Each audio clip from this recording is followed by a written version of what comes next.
मित्रों नमस्कार। मित्रों आज का वीडियो शेक्सपियर द्वारा रचित नाटक ओथेलो पर आधारित है जो इस प्रकार है। मित्रों, ओथेलो पूरा शीर्षक the Tragedy of Othello the Moor of Venice शायद 1603 में विलियम शेक्सपियर द्वारा लिखी गई एक त्रासदी है। कहानी दो पात्रों ओथेलो और इयागो के इर्द गिर्द घूमती है। ओथेलो एक मूरिश सैन्य कमांडर है जो ओटोमन तुर्कों के आक्रमण के खिलाफ साइप्रस की रक्षा में वेनिस सेना के जनरल के रूप में कार्यरत था। उन्होंने हाल ही में अपने से कम उम्र की एक और अमीर वेनिस महिला डेस्डेमोना से शादी कर ली है, अपने पिता की जानकारी के बिना और बाद में आपत्ति के बावजूद।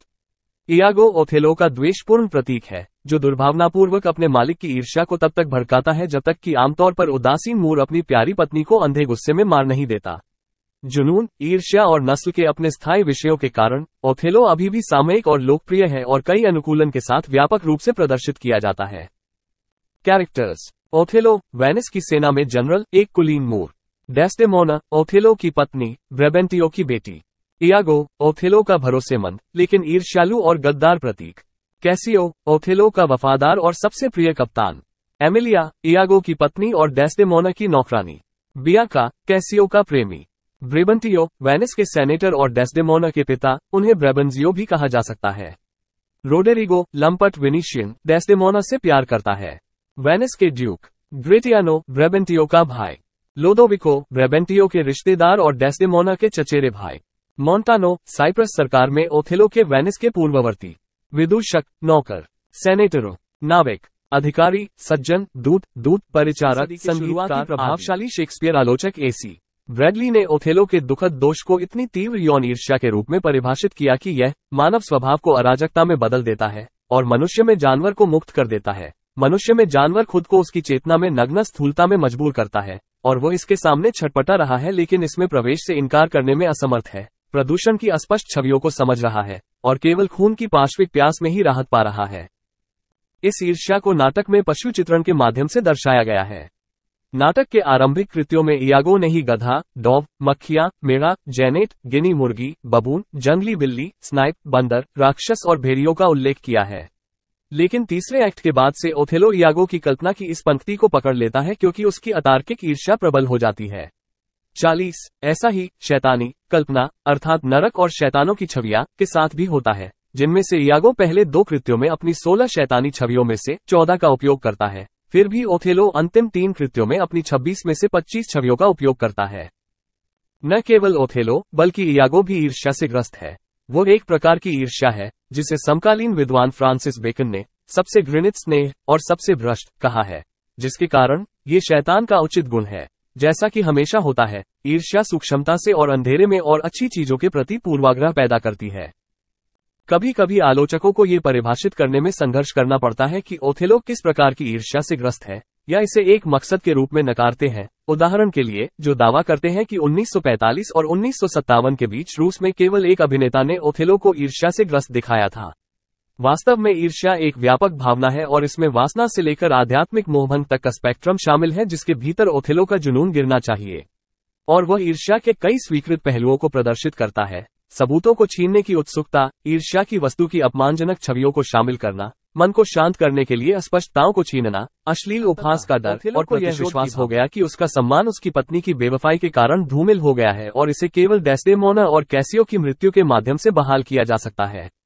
और ये व्यवहार का एक कोड जिसे अब वैध नहीं माना जाता है, एक कारण है कि आधुनिक आलोचक शायद ही कभी ओथेलो को शेक्सपियर की सबसे बड़ी त्रासदियों में मानते हैं। कथानक। एक्ट 1। रोडेरिगो, एक धनी और लंपट सज्जन, अपने दोस्त इयागो, एक ध्वजवाहक से शिकायत करते हैं कि इयागो ने उन्हें एक सेनेटर ब्रेबेंटियो की बेटी डेस्डेमोना और वेनिस की सेना में एक मूरिश जनरल ओथेलो के बीच हाल ही में हुए गुप्त विवाह के बारे में नहीं बताया है। रोडेरिगो परेशान है क्योंकि वो डेस्डेमोना से प्यार करता है और उसने उसके पिता ब्रेबेंटियो से उससे शादी करने के लिए कहा था, जिसे ब्रेबेंटियो ने अस्वीकार कर दिया था। इयागो ओथेलो से नफरत करता है क्योंकि उसने कैसियो नाम के एक कुलीन व्यक्ति को अपने ऊपर पदोन्नत किया था, जिसे इयागो अपने से कम सक्षम सैनिक मानता है।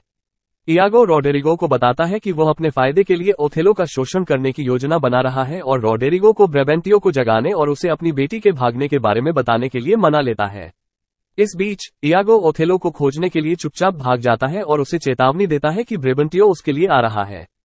रोडेरिगो द्वारा उकसाया गया ब्रेबेंटियो क्रोधित है और ओथेलो का सामना करना चाहता है, लेकिन वह ओथेलो को ड्यूक ऑफ वेनिस के गार्डों के साथ पाता है जो हिंसा को रोकते हैं। वेनिस में खबर आई है कि तुर्क साइप्रस पर हमला करने जा रहे हैं और इसलिए ओथेलो को सेनेटरों को सलाह देने के लिए बुलाया गया है।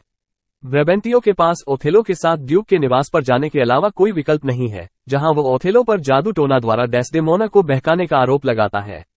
ओथेलो ने ड्यूक ऑफ वेनिस, ब्रेबेंटियो के रिश्तेदार लोदोविको और ग्रेटियानो और विभिन्न सेनेटरों के सामने अपना बचाव किया।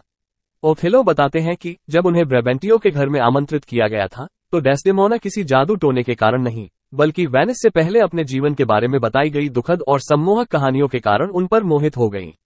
एक बार जब डेस्डेमोना ने पुष्टि की कि वो ओथेलो से प्यार करती है, तो सीनेट संतुष्ट हो जाती है, लेकिन ब्रेबेंटियो ये कहते हुए चला जाता है कि डेस्डेमोना ओथेलो को धोखा देगी। उसे देखो, मूड, अगर तुम्हारे पास देखने के लिए आंखें हैं।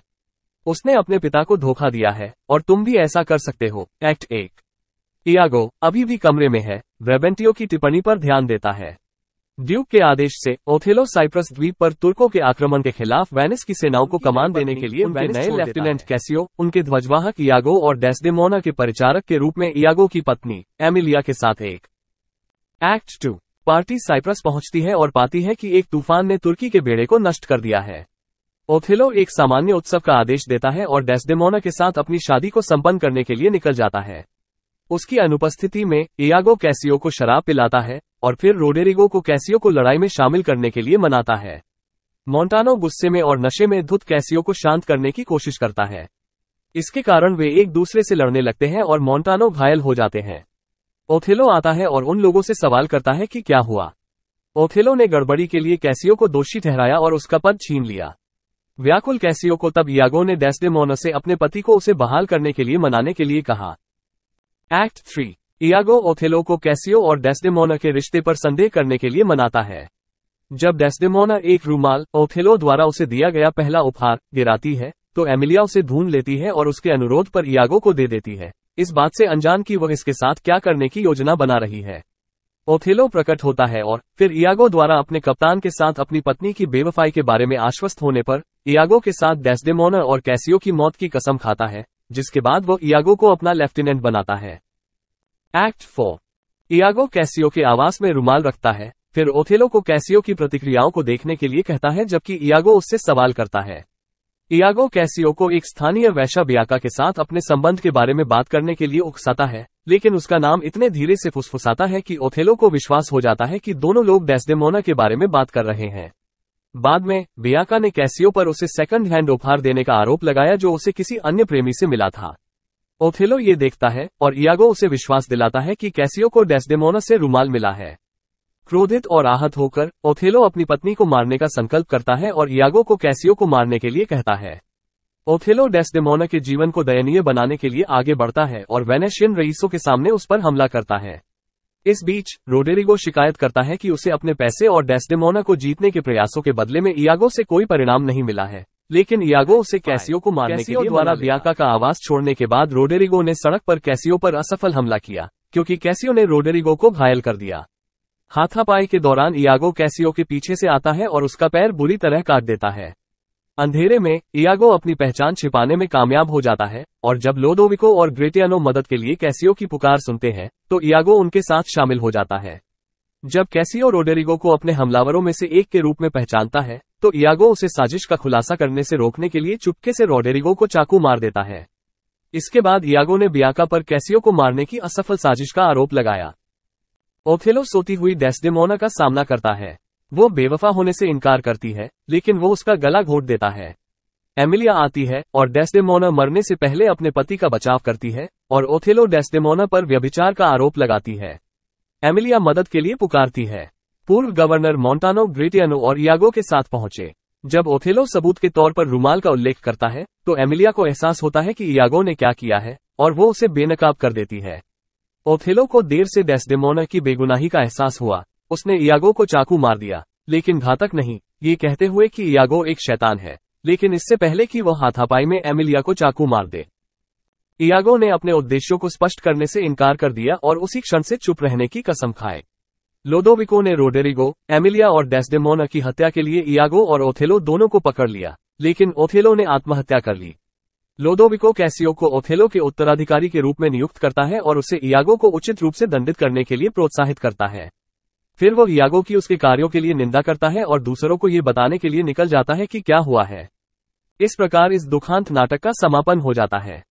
मित्रों, आशा करता हूं कि आपको इस वीडियो से लाभ प्राप्त होगा। जो टीजीटी की तैयारी करने वाले कैंडिडेट्स हैं उनके लिए यह वीडियो अत्यंत महत्वपूर्ण हो सकता है। मित्रों, इस वीडियो को देखने के लिए आपको बहुत बहुत धन्यवाद। अगर यह वीडियो पसंद आए तो लाइक बटन दबाएं और ज्ञान बढ़ाने के लिए इस वीडियो को अपने दोस्तों के बीच शेयर करें, और अगर आपको ये पसंद न आए तो डिसलाइक बटन दबाएं, और अगर यह वीडियो आपके लिए लाभदायक है तो ऐसे ही वीडियो को पाने के लिए कृपया इस चैनल को सब्सक्राइब करें। एक बार फिर से आपका धन्यवाद।